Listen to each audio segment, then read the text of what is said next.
अस्सलाम वालेकुम वरहमतुल्लाहि वबरकातुह। डॉक्टर अम्माद शुजात आपकी खिदमत में हाज़िर है। आज हम अमेरिकन एनिमल, डच एनिमल और ऑस्ट्रेलियन एनिमल की पाकिस्तान में और उनके अपने आबाई ममालिक में प्रोडक्शन के एतबार से गुफ्तगू कर लेते हैं कि वो कौन से अवामिल हैं जिनकी वजह से पाकिस्तान में इंपोर्ट होकर आने वाला एनिमल अच्छा परफॉर्म नहीं कर पाता। इसमें फ़र्स्टली ये है कि जो एनिमल पाकिस्तान में इंपोर्ट होकर आ रहा है उसकी वो क्वालिटी ही नहीं है कि वो एक्स्ट्रा ऑर्डनरी परफॉर्म कर सके।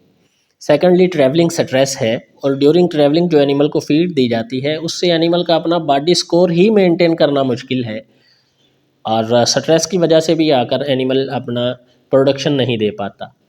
यही वजह है कि पिछले सालों में पाकिस्तान में इंपोर्ट होकर आने वाले अमेरिकन एनिमल जिन्हें फार्म्स पर डिलीवर नहीं किया गया बल्कि होल्ड करके रखा गया है कि उधर से एनिमल को सेल किया जाए, और उधर प्रॉपर मैनेजमेंट ना होने की वजह से, प्रॉपर फाडर मैनेजमेंट ना होने की वजह से एनिमल्स की हेल्थ भी कंप्रोमाइज़ हुई और एनिमल्स फेवरेबल एनवायरनमेंट में भी नहीं रह सका, जिसकी वजह से उसने आगे फार्म्स पर जाकर अच्छा परफॉर्म नहीं किया। वही एनिमल जब सेकंड, थर्ड, फोर्थ लैक्टेशन में जाते हैं तो अच्छा परफॉर्म करते हैं। एनिमल की परफॉर्मेंस लेने के लिए ये ज़रूरी है कि उसकी पिछली लाइफ में स्ट्रेस ना हो। थर्डली ये है कि हम जब एनिमल को अपने फार्म पर लेकर आते हैं तो हमारे शेड की कंस्ट्रक्शन चल रही होती है, हमारे यहाँ शावरिंग इंस्टॉल नहीं हुई होती, हमारे यहाँ एयर फ्लो का प्रॉब्लम होता है जब एनिमल कंस्ट्रक्शन के मराहल में से गुज़र रहा होता है और एनिमल उधर आ चुके होते हैं फार्म पर। ऐसे में बाज़ औक़ात तो ऐसे होता है कि एनिमल अपनी पीक प्रोडक्शन पे जा रहा होता है और हमारे यहाँ मिल्किंग पार्लर ही इंस्टॉल नहीं हुआ होता। एनिमल बकेट सिस्टम पे मिल्किंग हो रही होती है और 200-250-300 एनिमल को बकेट सिस्टम पे मिल्किंग करना उनकी थोड़ा सा प्रॉब्लमेटिक है। और फाडर मैनेजमेंट का भी इशू होता है कि हम एक ही बंकर में कुछ बहुत पकी हुई मकई ले आते हैं और कुछ बिल्कुल कच्चे एकड़ जो हैं मकई के वो काट के बंकर में डाल देते हैं, साइलेज बना लेते हैं। 2-4 दिन एनिमल को अच्छा साइलेज मिलता है, 2-4 दिन पक्की मकई का, 2-4 दिन कच्ची मकई का। ये भी कंप्रोमाइज़ होती है इधर भी एनिमल की प्रोडक्शन।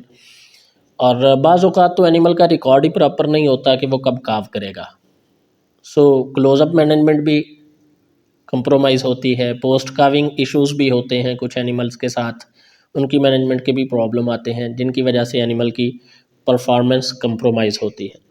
फोर्थली ये है कि पाकिस्तान में एनिमल की इंपोर्ट सर्दियों में है ज़्यादातर, और एनिमल तब 3 से 5 माह तक का प्रेग्नेंट होता है।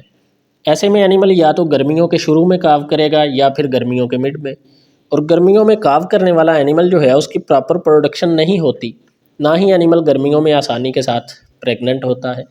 पाकिस्तान में एनिमल की लैक्टेशन ज़्यादातर है ही अक्टूबर से अप्रैल मई तक।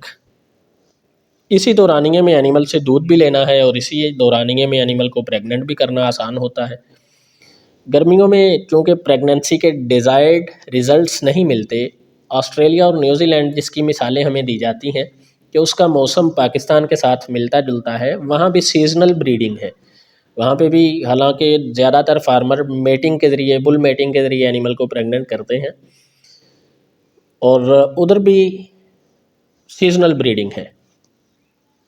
हालांकि ऑस्ट्रेलिया में अगर एक दिन टेम्परेचर 42 डिग्री तक जाता है तो दूसरे दिन टेम्परेचर नॉर्मल होता है और एनिमल एंजॉय कर रहा होता है। नॉर्मल टेम्परेचर से मुराद कि एनिमल को फेवर कर रहा होता है वो वेदर कि 30 डिग्री के आसपास होता है। ऑस्ट्रेलिया में ह्यूमिडिटी भी लम्हाती होती है, अगर एक दिन ह्यूमिडिटी बनी तो दूसरे दिन मौसम बेहतर होता है, जबकि पाकिस्तान में ह्यूमिडिटी तो हफ्तों चलती है। अमेरिका, कनाडा और हॉलैंड में मौसम शदीद गर्म नहीं होता कि जानवर प्रॉब्लम करे। यही वजह है कि वहाँ पर एनिमल की लैक्टेशन 2-2 साल तक भी चलती है और वो अपनी पीक प्रोडक्शन दे रहा होता है, और काविंग के 12 से 15 माह बाद भी प्रेग्नेंट करना एनिमल को मसला नहीं है और अपनी सेम प्रोडक्शन के साथ एनिमल चल रहा होता है। लेकिन पाकिस्तान में अगर एनिमल अप्रैल तक प्रेग्नेंट ना हो तो फिर जून, जुलाई, अगस्त, सितंबर में एनिमल को प्रेग्नेंट करना बहुत बड़ा प्रॉब्लम बन जाता है। फिर हमें अक्टूबर, नवंबर तक इंतज़ार करना पड़ता है। जानवर गर्मियों में जो है ह्यूमिडिटी और हीट स्ट्रेस की वजह से प्रेगनेंसी उसकी मुश्किल है थोड़ी, डिज़ायर्ड रिजल्ट्स नहीं है गर्मियों में। और एनिमल पाकिस्तान में अगर लेट लैक्टेशन में है थोड़ा तो अपनी पीक प्रोडक्शन भी नहीं देता गर्मियों में, उसकी प्रोडक्शन भी बहुत हद तक ड्रॉप हो जाती है। फिर हम नवंबर में एनिमल को प्रेग्नेंट करके 8-9 माह तक लो प्रोडक्शन के साथ एनिमल को फार्म पर लेकर चलते हैं। ऐसे में एनिमल फिजिबल भी नहीं रहता कि हम फार्म पर एनिमल को लेकर चलें, ऐसे एनिमल को जो लेट लैक्टेशन में हो और प्रेग्नेंट भी ना हो, उसकी प्रोडक्शन बिल्कुल डाउन हो चुकी हो। यही वजह है कि अब पाकिस्तान में बड़े बड़े जो सेटअप हैं, जो बड़े बड़े फार्म्स हैं, वो भी ज़्यादातर मैक्सिमम उनके पर जो है लैक्टेशन वो अक्टूबर में स्टार्ट होती है। एनिमल को सीजनल ब्रीडिंग की तरफ लेकर जा रहे हैं। उनकी कुछ परसेंटेज है जो बहुत थोड़ी है कि वो गर्मियों में काविंग लेते हैं उनकी, या सर्दियों के एंड पर कि एनिमल जो है प्रोडक्शन गर्मियों में भी कुछ दे के सर्किट चला रहे, फार्म का जो मिल्क प्रोडक्शन है वो कुछ ना कुछ जाता रहे दूध किसी कंपनी को या मार्केट में। तो उम्मीद करता हूँ कि हम अपने एनिमल्स के इन इश्यूज़ को कंट्रोल करके पाकिस्तान की डेयरी इंडस्ट्री को मज़ीद मजबूत करने में अपना किरदार अदा करेंगे। इसी के साथ इजाज़त दीजिए। अल्लाह पाक हमारा हामी और नासिर हो।